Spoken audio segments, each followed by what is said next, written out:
Rachel Goldberg, and I'm the programs coordinator here at the Manassas Museum.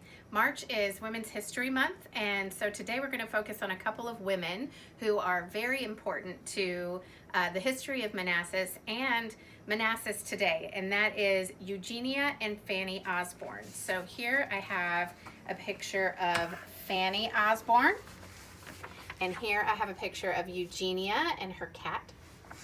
And Eugenia and Fanny were sisters who first came to Manassas from Maryland to attend the Virginia Teaching School.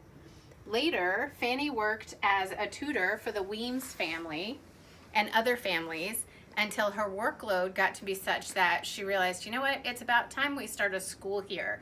There are a number of children who need an education, and she couldn't do all of it going from family to family, so it was time to open a school.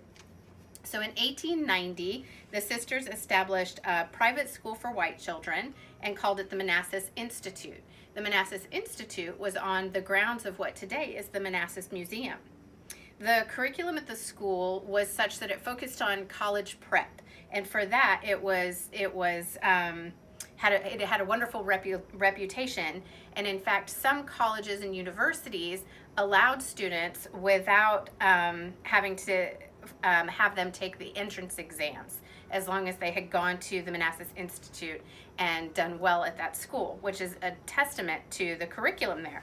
And speaking of the curriculum at the Manassas Institute, I went diving into our collection and was able to find this report card that shows us, this is the report card of Miss Louise Longwell, and it's from 1899. And you can see that Miss Louise, you can see down here that she was top of her class, and she took arithmetic, geography, grammar, English, history, reading, spelling, writing, drawing. And she could have also taken algebra, physiology, and Latin. On top of those subjects that Louise took and excelled at, apparently, she also was graded on punctuality and conduct.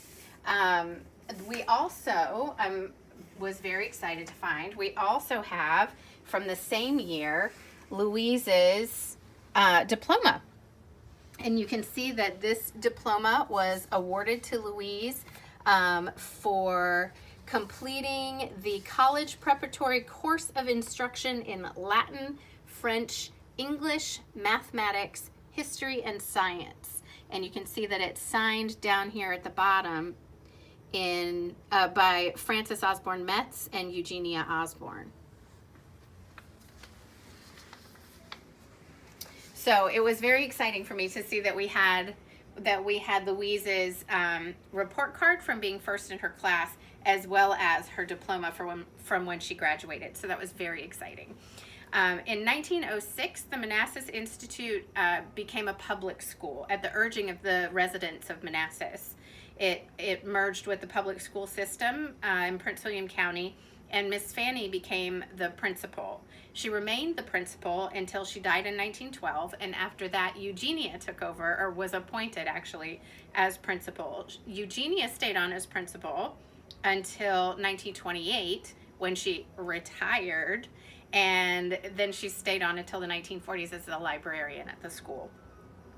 There's a funny story about Eugenia. In the 1920 school year, there was a lack of funds for the schools, and the school board said that it was going to have to close early for the year because there wasn't enough money to fund a whole year. So Miss Eugenia, who was the principal at the time, went knocking door to door on every door in Manassas, asking people to pay their taxes a second time to fund the full school year.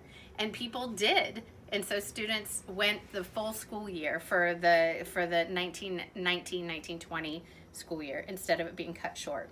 Miss Eugenia was described, and I love this description of her. Miss Eugenia was described as so lovable and tolerant her attitude toward fellow mortals that none could hope to estimate fully how much the world had gained by having her live and how much lost in her death. I mean, beautiful words. And Miss Fanny was described as modest and possessing all of the elements of a great educator, which made her so successful. Today, Osbourn High School and Osbourn Park High School are both named after the sisters, and we are so grateful to both of them for their contributions to education in Manassas. So I'll be coming to you again soon with more women from Manassas. Until then, have a great Women's History Month.